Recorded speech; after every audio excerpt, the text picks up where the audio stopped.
guys, it's Barb with Inspire Me 360, and this is another video of advice that I would give my daughter. Now, I know I've said this in the other videos, I do not have children, unfortunately. I have never been blessed with children at this point, but that doesn't mean I don't have my maternal wisdom to share. So, one thing that I would definitely tell my daughter or my daughters would be that you never should dilute yourself for this world. So the light that you have and the light that you bring and the depth of your character and your soul, never try to change that just because perhaps the world around you doesn't understand your vibration or your vibe, okay? It's so often that we essentially live in a really kind of shallow, superficial world where people are afraid to scratch beneath the surface, and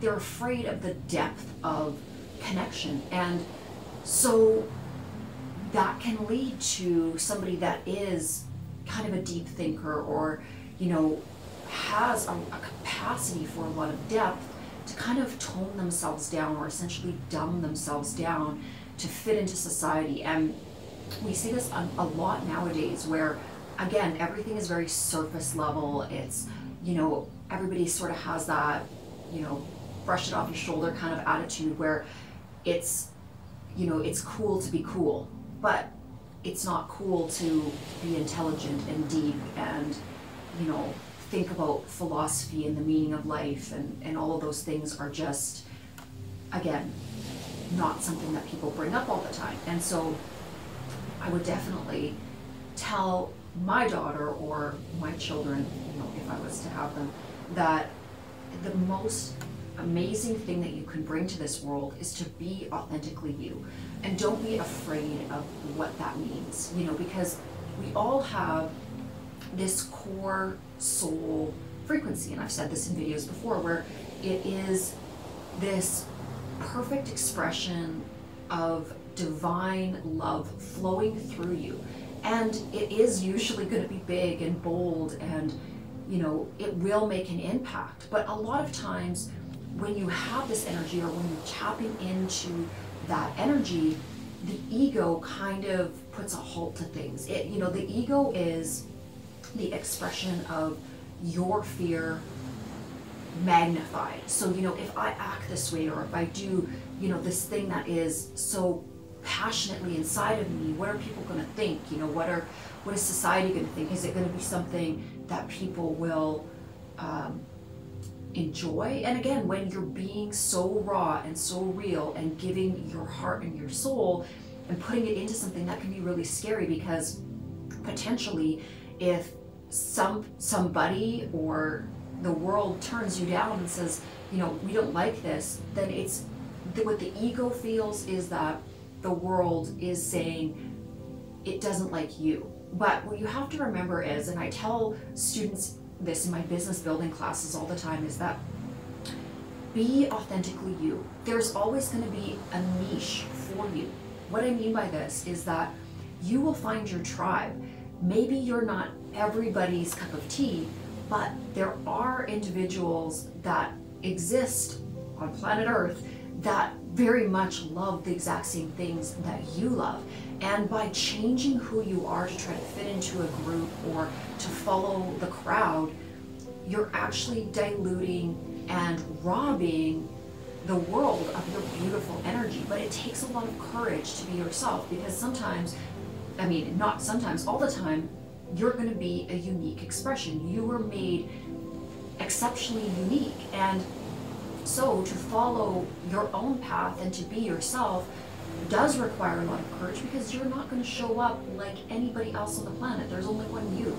And again, that can be daunting, because we go through a lot of life experiences, and these experiences are meant to test us. So some of these experiences can be, being in school, being bullied, having people make fun of you, be sarcastic, put you down, that kind of thing. And so what happens to the ego when we go through these kind of experiences is it dims our light a little bit. It makes us kind of go into our shell and say, well, I tried expressing myself and well received, and you know, that sort of pushback or that rejection is where, again, the core of you or your true heart kind of hides away, because that can feel very overwhelming when you have to deal with rejection. And I'll tell you a little story about this. When I was in school, all throughout school, I was a very artistic kid, very artistic, very, very into my studies and loved school, but I would have been what you would have called a total nerd, right?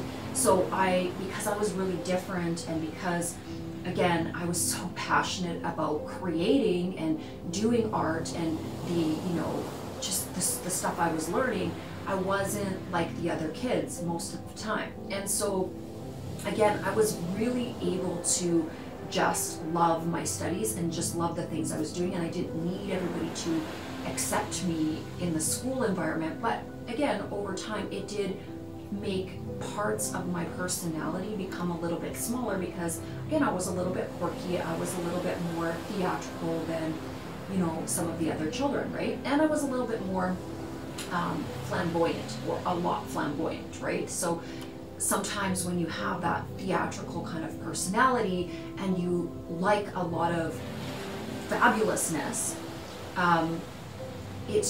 sometimes it's too much for people. And what I experienced, again, in a lot of my career path and a lot of my interactions, is that would make other people uncomfortable, because again, I was very confident. I didn't need a lot of, I didn't need support from other people. I didn't need anyone telling me, you know what, you're great, you're good, whatever. I just did whatever I did. But sometimes that can make, and that can trigger other people.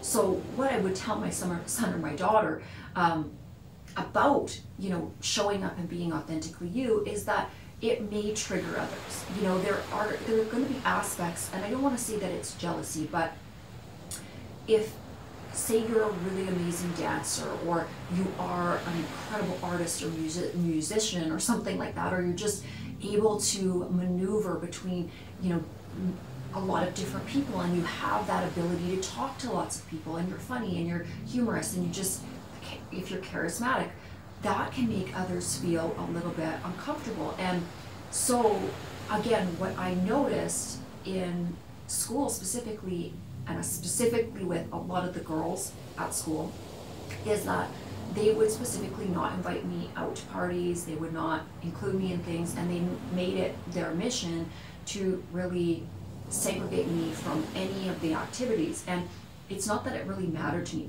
In that particular moment, it did.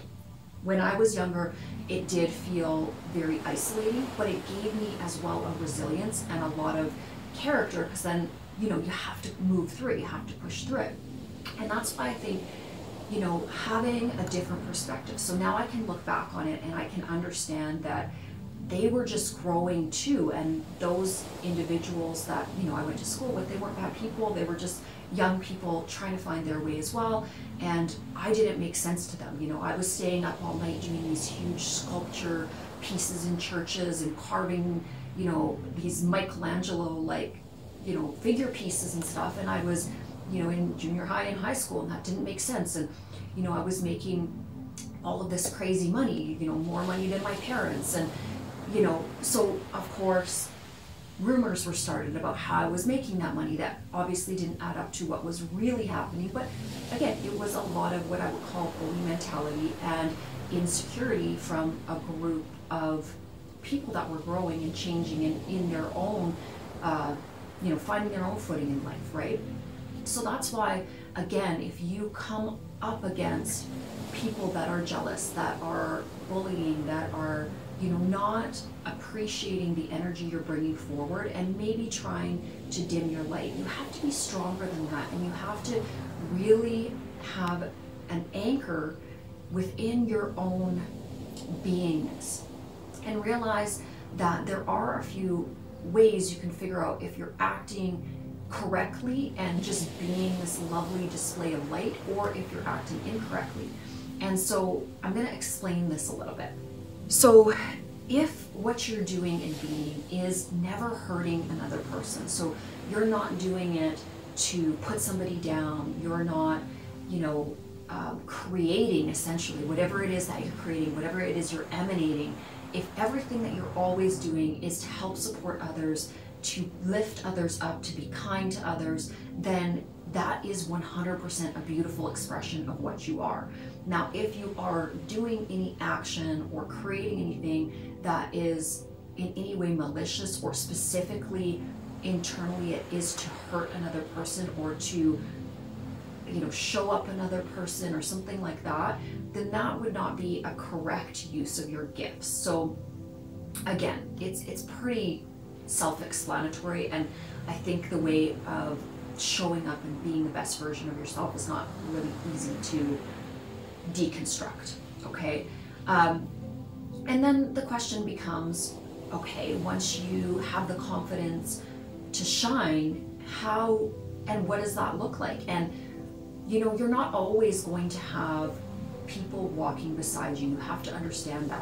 When you start pushing through your own fears and you start doing things that are through your core soul frequency. So for me, a lot of it was business and creating from the standpoint of business. Trust me, a lot of people in my life weren't really cool with it. They weren't excited for me to excel. It didn't make sense to me why they weren't excited, but it doesn't matter. You know, you will have people try to push you or pull you away from your dreams because perhaps they didn't follow their dreams. And there's that little part of them that, you know, is a bit wounded in that. And you have to be articulate enough to see what that is in front of you. I would never, ever tell somebody that their dreams weren't valid or they weren't good enough. There's times when I might suggest, hey, you could have done this a little bit better, or you should show up a little bit better in this way. But when we're talking specifically about somebody's dreams and hopes and goals, there would never be a time where I would ever tell that person, yeah, you shouldn't follow that. If somebody in your arena, whether that be a family member, a friend, a parent, a grandparent, a spouse, is being sarcastic, is being somehow projecting negativity onto you, and this can happen in like a myriad of different ways, by kind of cutting you down, making little, again, sarcastic remarks that are meant to be cutting, that are kind of presented in a humorous way, but really at the end of the day make you feel belittled. Anytime somebody is belittling something that you're trying to bring forward, that is a negative energy. That is their ego projecting fear onto you, maybe fear of losing you, maybe fear of you really excelling and doing something fabulous and them feeling like they haven't actually achieved the same thing.